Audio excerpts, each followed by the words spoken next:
Hello viewers, আসসালামু আলাইকুম। কেমন আছেন সবাই? আশা করছি সবাই ভালো আছেন। আপনারা দেখছেন আবসমান ব্লগ। তো বন্ধুরা, আজকে আমরা মূলত কথা বলবো ইউরোপে চারুকলা সাবজেক্টের ডিমান্ড কেমন। তো আমি এতগুলো সাবজেক্ট থাকতে এই সাবজেক্টটা কেন চয়েস করছি, কারণ আমরা ম্যাক্সিমাম সবাই অন্য অন্য সাবজেক্ট যেমন সায়েন্স, আর্টস, কমার্সের ব্যাকগ্রাউন্ডে জনপ্রিয় যেসব সাবজেক্ট থাকে, যেমন বিজনেস ম্যানেজমেন্ট, হোটেল ম্যানেজমেন্ট, ল, তারপরে মেডিকেলের কিছু সাবজেক্ট, এরকম ধরনের অনেক সাবজেক্ট সম্পর্কে আমরা জেনে থাকি, বাট চারুকলা সম্পর্কে আমরা কিন্তু সবাই কম জানি। তো কিছু সংখ্যক স্টুডেন্টের জন্য আজকের এই ভিডিওটা তৈরি করা। তো তো আমি ভিডিও টাইটেলে ইউরোপ কথাটা উল্লেখ করেছি।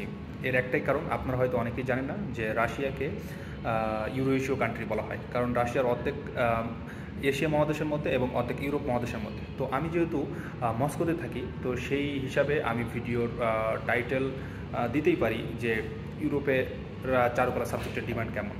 তো আমি যেহেতু মস্কোতে থাকি, তো রাশিয়ার কথাই বলবো। রাশিয়াতে আসলে চারুকলা সাবজেক্টের অনেক ডিমান্ড, সেটা আপনারা অনেকেই এতক্ষণে বুঝতে পারছেন আমার পিছনের ব্যাকগ্রাউন্ড দেখে, কারণ আমি এখন একটা আর্ট গ্যালারিতে। আসলে এটা একটা ছোট আর্ট গ্যালারি, এরকম এই শপিং মলে আর অনেক ফ্লোর আছে যেখানে অনেক আর্ট গ্যালারি রয়েছে আসলে। তো আজকে আমি আপনাদের এই আর্ট গ্যালারিটা ঘুরে দেখাবো এবং লাইভ এক্সাম্পল দেখাবো যে রাশিয়াতে চারুকলা সাবজেক্টটা কত জনপ্রিয়, এবং আপনারা চাইলে রাশিয়াতে এই সাবজেক্টে পড়াশোনা করে ভালো ফিউচার করতে পারবেন। আর এটার সাথে সাথে আপনারা যে আমার ইউটিউবের কমেন্ট বক্সে অনেক কোশ্চেন করেন, বেশ কিছু প্রশ্নের অ্যান্সার দিব, তো আপনারা ভিডিওর সবাই শেষ পর্যন্ত দেখবেন। তো আপনারা দেখতেই পাচ্ছেন আর্ট গ্যালারিটা কত সুন্দর। আসলে এখানে রাশিয়াতে চারুকলা সাবজেক্টের অনেক ডিমান্ড। আপনারা যারা বাংলাদেশ থেকে ব্যাচেলর শেষ করে মাস্টার্সে বা ইন্টার শেষ করে ব্যাচেলরের জন্য চিন্তাভাবনা করতেছেন, বিশেষ করে চারুকলা সাবজেক্টের দিকে, তো তাদের জন্য রাশিয়াটা বেস্ট চয়েস কান্ট্রি হিসাবে থাকতে পারে। কারণ আপনারা নিজের স্বচক্ষে দেখতে পাচ্ছেন রাশিয়াতে এরকম প্রত্যেকটা শপিং মলে এরকম আর্ট গ্যালারি রয়েছে, ম্যাক্সিমাম শপিং মলে, এবং এখানে এগুলো সব উন্মুক্ত। এগুলো দেখতে বা ভিজিট করতে আপনার কোনো টাকা পয়সার প্রয়োজন নাই, এগুলো সবাই দেখতে পারে, বা আপনি চাইলে এখান থেকে পছন্দ মতো কিনতেও পারবেন। আপনার শুধু একটু দেখুন এগুলা কত সুন্দর এবং নিখুঁতভাবে তৈরি করা হয়েছে।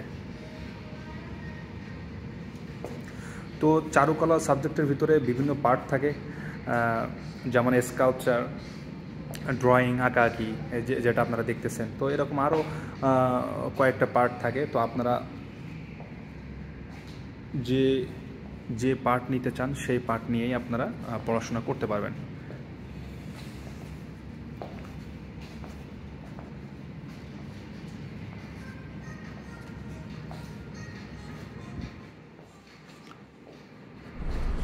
এখানে একটু বলে রাখি, যারা শুধু কোশ্চেনের অ্যান্সার শুনতে চান তাদের সময় নষ্ট করবো না, এজন্য আগে থেকে বলে দিচ্ছি। আপনারা এই ভিডিওতে কোশ্চেনের অ্যান্সার দেওয়া হয়েছে 6 মিনিট 45 সেকেন্ড, এর পর থেকে বাকি যে মিনিটটুকু থাকবে সেখানে শুধু কোশ্চেনের অ্যান্সার দেওয়া হবে।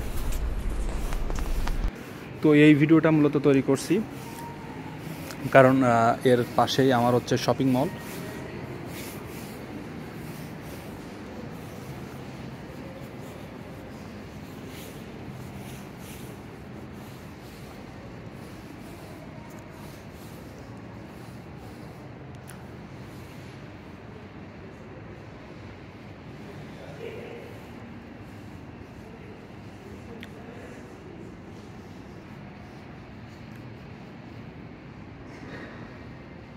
তো এই ভিডিওটা তৈরি করার মূল উদ্দেশ্য হচ্ছে আপনারা যারা বাংলাদেশ থেকে চারুকলা সাবজেক্টে নিয়ে পড়াশোনা করে অনার্স মাস্টার্স করতে চান, তারা রাশিয়াতে চাইলে পড়াশোনা করতে পারবেন। আর আমি এই শপিং মলের নিচতলায় রোস্টিক্সে জব করি। তো আমি দেখেছি যে মাঝে মাঝেই উইকেন্ডে যে রাশিয়ার বিভিন্ন ভার্সিটি থেকে অনেক স্টুডেন্ট আসে এখানে এসে এদের এক্সিবিশন করায়, এখানে তারা আঁকাআঁকি করে, এবং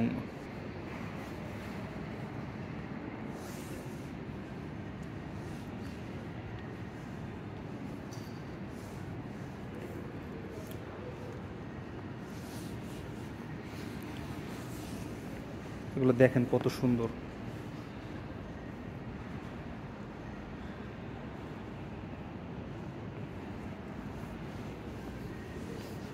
প্রত্যেকটা ড্রয়িং এত নিখুঁতভাবে আঁকা, দেখলেই মনে হয় এগুলা উজ্জীবিত।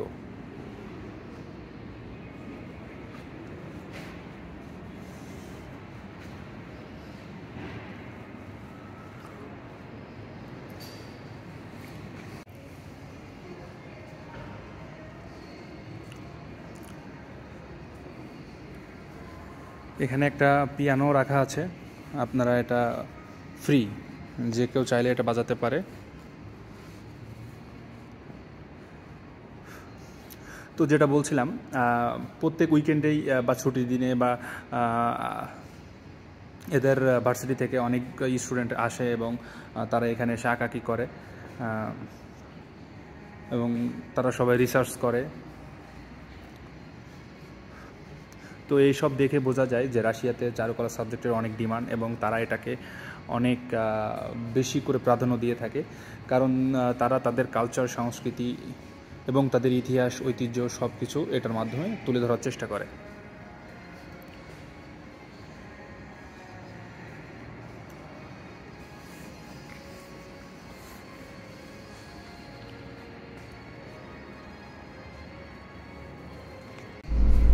তো বন্ধুরা, আপনারা এই প্রশ্নটা সবসময় বেশি করে থাকেন। আমি এর আগেও অনেক ভিডিওতে বলেছি, তারপরেও এখন আবারও বলছি। আপনারা অনেকেই জিজ্ঞেস করেন যে সপ্তাহে 2 থেকে 3 দিন কাজ করা যাবে কি না। আসলে এটা সম্পূর্ণ ডিপেন্ড করবে আপনার ভার্সিটির ক্লাসের উপর। মোট কথা, আপনার ভার্সিটি ক্লাস মিস দেওয়া যাবে না। আপনার ভার্সিটিতে যদি সপ্তাহে 2 দিন বা 3 দিন ক্লাস থাকে বা 4 দিন ক্লাস থাকে, তো আপনাকে সেই ক্লাস মেনটেন করেই জব করতে হবে। যদি 3 দিন ক্লাস থাকে তাহলে বাকি কয়েকদিন আপনি কাজ করতে পারেন। তো সেক্ষেত্রে আমার মনে হয় 3 থেকে 4 দিন সপ্তাহে ইজি জব করা পসিবল। আর সেকেন্ড যে কোশ্চেনটা বলছেন সেটা হচ্ছে, অনেকেই বলছেন যে কাজের ফাঁকে 5-10 মিনিট সুযোগ দেয় কিনা নামাজ পড়ার জন্য। আসলে এটা একদমই দেয় না, কারণ রাশিয়াতে মুসলমান রয়েছে, তারপরেও এটা একটা খ্রিস্টান প্রধান দেশ। তো এইখানে কাজের ফাঁকে নামাজ পড়ার কোনো সুযোগ দেয় না। আরেকটা ইম্পর্টেন্ট কোশ্চেন, সেটা হচ্ছে ফিমেলরা জব করতে পারবে কিনা, অর্থাৎ দেশের বাইরে বা বিদেশে, রাশিয়া বলেন বা ইউরোপের যে কোনো কান্ট্রি বলেন, মেয়েরা জব করতে পারবে কিনা, এই কোশ্চেনটা অনেকেই করে থাকে। তো এটা আমি বলবো যে হ্যাঁ, জব করতে পারে, কারণ উন্নত দেশগুলোতে ছেলে মেয়ে এটার তেমন একটা ভেদাভেদ নাই। ছেলেরাও যে জব করে, মেয়েরাও সেই সেম জব করতে পারে এবং সেম টাইম এবং সেম পেমেন্ট, সেম সুযোগ সুবিধা সব কিছুই তারা পেয়ে থাকে। আর আরেকটা জিনিস স্পেসিফিকভাবে বলতে চাই, সেটা হচ্ছে রাশিয়া থেকে টাকা পাঠানোর সিস্টেম আছে কিনা বৈধ উপায়ে।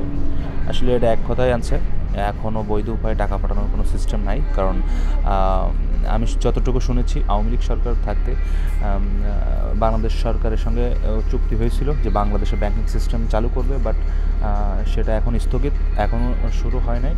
আর বর্তমানে আমরা সেজন্য টাকা পাঠাইতে পারি না। তবে বর্তমানে আমরা বিভিন্ন ওয়েবসাইট, যারা ফ্রিল্যান্সার ইউজ করে তারা হয়তো জানবে, যেমন বাইবিট, বাইন্যান্স, এসব ওয়েবসাইটের মাধ্যমে আমরা নগদ বিকাশে টাকা পাঠিয়ে থাকি। তো এভাবে আমাদের টাকা পাঠাতে হয়। আরেকটা জিনিস, সেটা হচ্ছে হুন্ডির মাধ্যমে আপনি টাকা পাঠাতে পারেন। এই প্রশ্নটা সবচেয়ে বেশি গুরুত্বপূর্ণ। অনেকেই বলেন যে আমার মেডিকেলে কিছু ত্রুটি আছে, তো সেগুলো ম্যানেজ করে যদি আমি রাশিয়াতে চলে আসি, রাশিয়াতে মেডিকেল করার পর সমস্যা হবে কি না। আসলে এটা 100%। রাশিয়াতে মেডিকেল করার পর আপনার যদি কোনো রকম ত্রুটি পায়, তারা আপনাকে দেশে পাঠিয়ে দিবে, 100% গ্যারান্টি। তো বন্ধুরা, এই ছিল আজকের ভিডিও। যদি আমার ভিডিওটা ভালো লেগে থাকে, অবশ্যই লাইক, শেয়ার, কমেন্ট এবং সাবস্ক্রাইব করে আমাকে সাপোর্ট করবেন। আর যদি স্পেসিফিক কোনো টপিকের উপরে ভিডিও দেখতে চান বা পেতে চান, তাহলে অবশ্যই কমেন্ট করবেন। এতক্ষণ আমার সাথে থাকার জন্য আপনাদের সবাইকে অসংখ্য ধন্যবাদ। সবাই ভালো থাকবেন।